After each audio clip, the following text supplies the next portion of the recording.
Kim Pao, magpapakasal na sa 2026. One-year love story nila. Nabuking na. Kim Pao fans, hindi nagpapatalo. Bagong love team o hindi, solid pa rin ang suporta. Tara, kwentuhan muli tayo.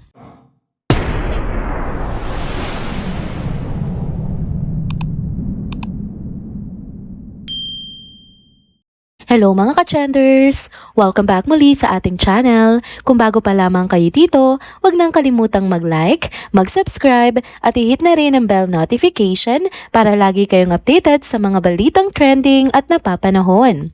Grabe mga ka-trenders, nakakaloka talaga mga chika patungkol kina Kim Chiu at Paolo Avellino. Dilulu ba ito or true lalo na talaga? Kasi naman ang ingay-ingay ngayon ng balita na kesyo magpapakasal na raw ang dalawa sa 2026. As in, may wedding bells na raw na nakaabang para sa Kim Pao mga ka-trenders. Pero teka, rewind muna tayo sa mga nakakakilig na detalye. Ayon sa mga usap-usapan, isang taon na nga raw pala ang relasyon ni na Kim at Paolo at nagsimula pa yan noong May 2024. Oo mga ka-trenders, matagal na pala silang mag-on pero tahimik lang ang dalawa. Ang mga mata ng mga marites, hindi nga pinalampas ito. Kasi nga raw noong May 2024, nagbakasyon na raw ang dalawa na magkasama. At hindi lang yun, itong May 2025, apat spotted daw uli ang dalawa na magkasama na naman sa isang secret vacation. At ito na nga, pahulaan na naman kung saan talaga sila pumunta. May mga nagsabi na sa Thailand daw, may iba naman nagsabi na baka sa Amanpulo. Pero just recently, may bagong hirit. Bataan daw ang destinasyon. Kaloka talaga ang pabago-bagong location. Parang treasure hunt lang ang peg, 'di ba?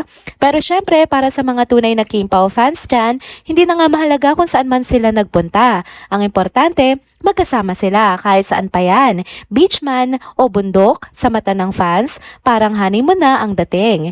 Ito pa nga ang pinakamatinding pasabog. May kumakalat na chika na baka raw sa 2026 ay magpakasal na sina Kim at Paolo. Pero wait lang, hindi ba raw yun final kasi nga may mga endorsements pa raw na kailangan tapusin si Kim. Alam nyo naman, endorser queen din yan si Kimi, kaya baka kailangan lang munang ayusin ang schedule. Pero kung totoo nga itong mga balitang ito, aba, panalo talaga mga Kim Pao fans. Ibang level ng kilig ito, parang teleserye na naging totoong buhay. Pero syempre, chika lang muna ito mga ka-trenders. Hanggat wala pa tayong naririnig mismo mula kina Kim at Paolo, stay tuned lang muna tayo. Sa ngayon, hayaan na lang muna nating magpakilig sila sa atin. At kahit pasilip-silip lang ang mga moments nila together, sapat na yon para sa mga puso nating umaasa na sana nga hindi lang dilulu kundi true lala na talaga.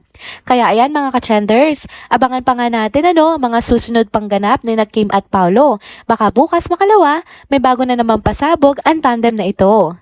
Next topic naman tayo mga ka-trenders. Ito na nga at pinag-uusapan na naman sa online world ang isang mainit-init na issue na kinakakabog ng dibdib ng mga Kim Pao fans. May kumakalat kasing image at chika na may niluluto daw na bagong love team para kay Paolo Avellino.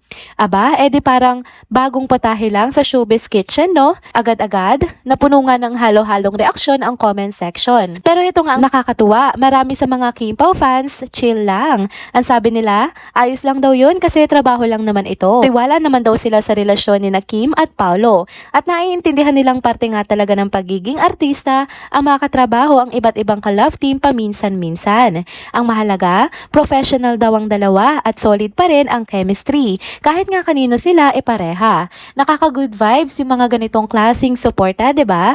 May ilan din naman na medyo napawait lang sa balita.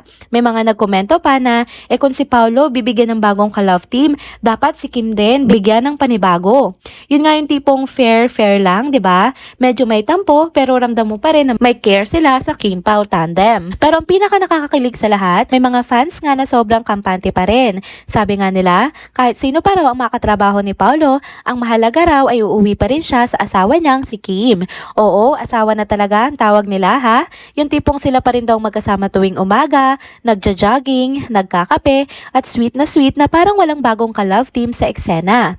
Tapos meron din namang mga nagsabing fake news lang yan. Di ako naniniwala. Kasi nga naman hanggang ngayon patok na patok pa rin ang tambalan ni na Kim at Paolo. Ang chemistry nila parang laging fresh at nakakakilig. Kaya naman marami pa rin umaasang sila pa rin ang magkakatrabaho sa mga susunod na proyekto. At syempre, meron din tayong mga netizens na mas neutral at positibo ang pananaw. Ang sabi nila, kung totoo man na may bagong ka-love team si Paolo, baka naman fresh take lang ito at para din sa growth ng karir niya. Kung maganda nga ang istorya at magandang magiging proyekto, bakit hindi? Malay mo may bagong kilig na madadala ito sa madlang people, di ba? Pero sa tulungan ng lahat ng usapan, isang bagay ang malinaw. Solid pa rin ang suporta ng fans sa Kim Pao. Whether bagong ka-love team man yan o reunion project uli ni na Kim at Paolo, ang importante na andon pa rin ang kilig at tiwala. Kasi pag tunay kang fan, suportado mo sila sa bawat takbang. At syempre, umaasa ka pa rin na sa dulo, sila pa rin ang magkaka-happily ever after. Last topic naman tayo mga ka-chenders at ito na nga ang isa sa mga pinakamainit na usapin ngayon sa mundo ng showbiz. Ang biglaang pagsingaw ng balitang isang taon na palang magkarelasyon sina Kim Chiu at Paolo Avellino. Grabe mga ka-chenders, nayanig nga ng todo ang buong Kim Paulandia sa revelasyong ito. Hindi man kumpirmado mula mismo sa mga bibig ni na Kim at Paolo pero ang mga fans abay hati-hati na sa opinyon. Ang tanong ng lahat, totoo ba talaga? 1 year na nga ba sila? Nagsimula nga lahat sa kumalat na photo na kuha raw mula sa isang bakasyon. May nagsabing sa Amanpulo raw sila nagbakasyon habang ang iba panig na sa ideyang sa isang exclusive at super private resort daw sa Bataan, Kinunan. Ang twist, dalawang version daw ng photo ang lumabas at dito nga na nagsimula ang pasabog ng haka-haka at chismis. May isa pang detalye na hindi pinalampas ng mga marites, ang gupit ni Paolo. Sabi ng ilang fans, mukhang bago raw ang hairstyle niya sa photo. Kaya malamang daw nakamakailan lang yon Kinunan. Pero kontra naman ng iba at sinabing lumang pic lang yan na ngayon lang na-surface. Hay nako, pati buhok pinagdebatehan talaga, no? At syempre, hindi rin mawawala ang mga opinionated na netizens na nagsabing fake news lang daw ito. May ilan na radio host program ang tinutukoy nila na unang naglabas nga ng balita pero ayon sa ilang fans, wala pa naman daw kumpirmasyon mula kina Kim at Paolo kaya wag daw agad maniwala. Sa gitna nga ng lahat ng ito, nadawit pa ang isang fan na si Carlos Miguel. Isa nga din siyang artist na gumagawa ng chibi art toy na na-feature na rin natin dito sa Trending Pilipinas TV. Nabash nga siya matapos siyang magpaliwanag at ipagtanggol ang mga radio host program laban sa mga alegasyong nagpapakalat sila ng fake news. Sa sobrang dami nga ng nambash, napilitan si Carlos Miguel na i-block ang ilang fans na hindi raw makontrol ang pagko-comment. Himutok nga ni Carlos, dumepensa lang naman siya sa ibang mga tao pero siya pa raw ang naging sentro ng galit ng ilang fans or netizens. At dahil dyan, dalawang kampo na talaga naglalaban ngayon. Ang isa, matagal na raw na alam na may something romantic kina Kim at Paolo simula pa nung nakaraang taon pero pinili na lang daw nilang manahimik. Samantalang ang isa naman, naniniwalang hindi dapat pakialaman ng dalawa sa kanilang private life at hayaan na lang daw sila kung kailan nila gustong mag-share. Pero sa kabila nga ng lahat, iisa lang talaga ang gustong ipunto ng karamihan. Kung totoo man na magjowa na sina Kim at Paolo, abay masayang masaya ang marami. Sabi nga nila, hindi na raw ito puro dilulu lang. Totoo na raw ang matagal nilang inaasam-asam na Kim Pao love story.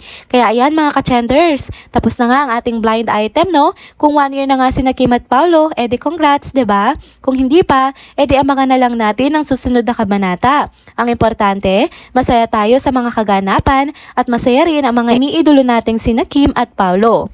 Hanggang sa susunod nating chikahan. And there you go mga ka-chenders, dito na po muna nagtatapos ang ating isa na namang trending video update. Salamat sa inyong pagsubaybay at pagsama sa akin hanggang sa dulo ng video na ito. Pero bago kayo umalis, huwag niyo pong kalimutang mag-like, mag-comment, mag-subscribe at i-hit na rin ang bell notification para lagi kayong updated sa mga balitang trending at napapanahon. Kita-kits sa susunod na video. Paalam!